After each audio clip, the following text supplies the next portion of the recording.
പിതാവിനും പുത്രനും പരിശുദ്ധ റൂഹായിക്കും സ്തുതി, ആദ്യം മുതൽ എന്നേക്കും തന്നെ ആമേൻ. ഇന്ന് ഡിസംബർ 12 വെള്ളി.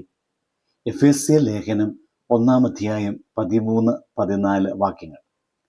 അവനിൽ നിങ്ങൾക്കും നിങ്ങളുടെ രക്ഷയെക്കുറിച്ചുള്ള സുവിശേഷം എന്ന സത്യവചനം നിങ്ങൾ കേൾക്കുകയും അവനിൽ വിശ്വസിക്കുകയും ചെയ്തിട്ട് തൻ്റെ മഹത്വത്തിൻ്റെ പുകഴ്ചയ്ക്കായി നമ്മുടെ അവകാശത്തിൻ്റെ അച്ചാരമായ വാഗ്ദത്തത്തിൽ പരിശുദ്ധാത്മാവിനാൽ മുദ്രയിടപ്പെട്ടിരിക്കും. ഒരു ഇൻ്റർനാഷണൽ യാത്ര നടത്താൻ പാസ്പോർട്ട് ആവശ്യമാണ്. ദൈവരാജ്യത്തിലേക്കുള്ള പ്രവേശനത്തിൻ്റെ ദൈവിക പാസ്പോർട്ട് എന്നത് പരിശുദ്ധാത്മാവിൻ്റെ മുദ്രയാണ്. ഈ മുദ്ര ലഭിക്കുന്നവനെ ആരും തടയുകയോ നിഷേധിക്കുകയോ നശിപ്പിക്കുകയോ ചെയ്യാനാവുന്നില്ല. ഇന്ന് നാം ധ്യാനിക്കുന്നതായ വചനം നമ്മെ 3 മഹത്തായ സത്യങ്ങളിലേക്ക് നമ്മെ നയിക്കുന്നു. അതും ദൈവരാജ്യത്തിലേക്ക് പ്രവേശിക്കുവാനായിട്ടുള്ള 3 കാര്യങ്ങൾ. 1, സത്യവചനം കേൾക്കുക. 2, വിശ്വസിക്കുക. 3, പരിശുദ്ധാത്മാവിൻ്റെ മുദ്ര പ്രാപിക്കുക.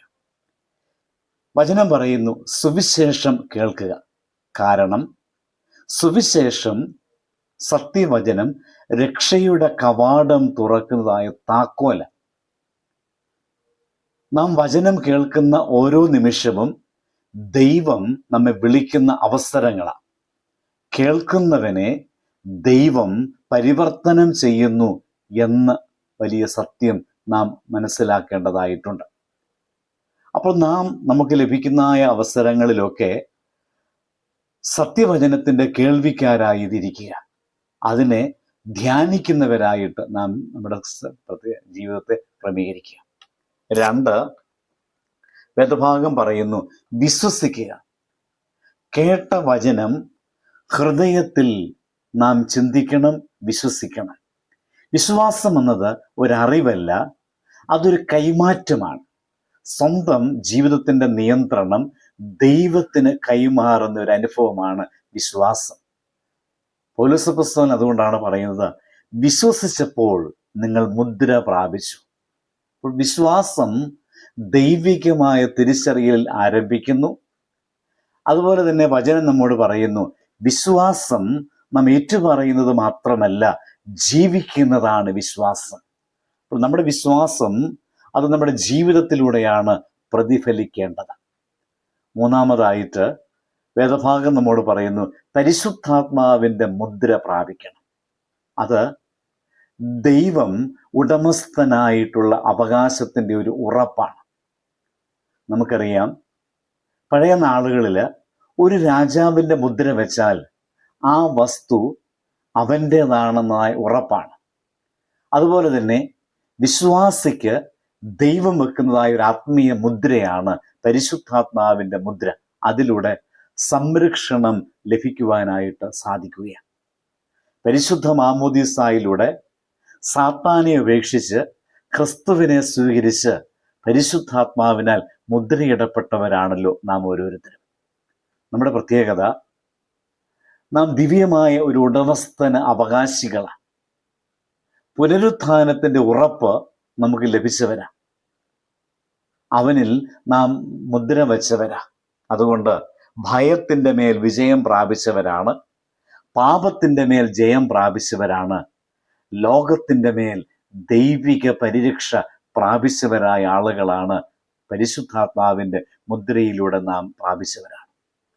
മുദ്ര വെച്ചവനെ നരകം പോലും തൊടാൻ കഴിയുകയില്ല എന്നത് ഒരു വസ്തുതയാണ്. വീണ്ടും നാം മുൻപോട്ട് പോകുമ്പോൾ മുദ്ര വെച്ചവരുടെ ജീവിതത്തിൻ്റെ ലക്ഷണങ്ങൾ എന്താണ്? അത് പവിത്രതയിൽ നടക്കുക, അഥവാ പരിശുദ്ധിയിൽ ജീവിതം നയിക്കുക, വചനം ധ്യാനിക്കുക, ജീവിതം ഒരു സാക്ഷ്യമായി തീരുക, സമർപ്പണ ജീവിതം നയിക്കുക ആദിയായവയാണ്. അപ്പോൾ മുദ്ര വെച്ചവർ മുദ്രയ്ക്ക് അനുയോജ്യമായ രീതിയിലുള്ളതായൊരു ജീവിതം നയിക്കേണ്ടതുണ്ട്. നാം ഓരോരുത്തരും ലോകത്തിൻ്റെ മുദ്രകളോ മനുഷ്യർ നൽകിയതായ ലേബലുകളോ കൊണ്ട് തിരിച്ചറിയപ്പെടുന്നവരല്ല, ദൈവത്തിൻ്റെ തന്നെ മുദ്രയുള്ളതായ വിശ്വാസികളാണ് നാം ഓരോരുത്തരും. അപ്പോൾ നമുക്ക് പറയാൻ സാധിക്കണം, എനിക്ക് എൻ്റെ അഭിപ്രായമല്ല, ലോകത്തിൻ്റെ അഭിപ്രായമല്ല, ദൈവത്തിൻ്റെ മുദ്രയാണ് എൻ്റെ തിരിച്ചറിയൽ. അതുകൊണ്ട് ഞാൻ എൻ്റെ ജീവിതം ദൈവത്തിൻ്റെ അഭിപ്രായത്തിനനുസരിച്ചുകൊണ്ട് ഞാൻ ജീവിക്കും. ഞാൻ പരിശുദ്ധാത്മാവിൻ്റെ മുദ്രയ്ക്ക് അനുസരിച്ചുള്ളതായ ഒരു ജീവിതം എന്നിലൂടെ ഉണ്ടാകുവാനായിട്ട് ഞാൻ ശ്രമിക്കും. നമുക്ക് പ്രാർത്ഥിക്കാം. സ്വർഗീയ പിതാവേ, സത്യവചനം ഞങ്ങളെ കേൾപ്പിച്ചതിനും വിശ്വസിക്കുവാൻ കൃപ നൽകിയതിലും പരിശുദ്ധാത്മാവിൻ്റെ മുദ്ര വച്ചതിലും ഞങ്ങൾ നന്ദി പറയുന്നു.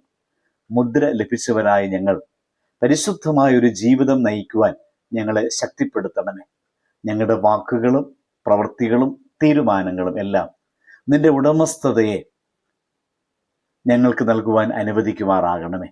പരിശുദ്ധാത്മാവെ, ഞങ്ങൾക്ക് ശക്തിയും ദിശയും നൽകി ഞങ്ങളെ അനുഗ്രഹിക്കണമേ. ആമേൻ. ദൈവം അനുഗ്രഹിക്കട്ടെ.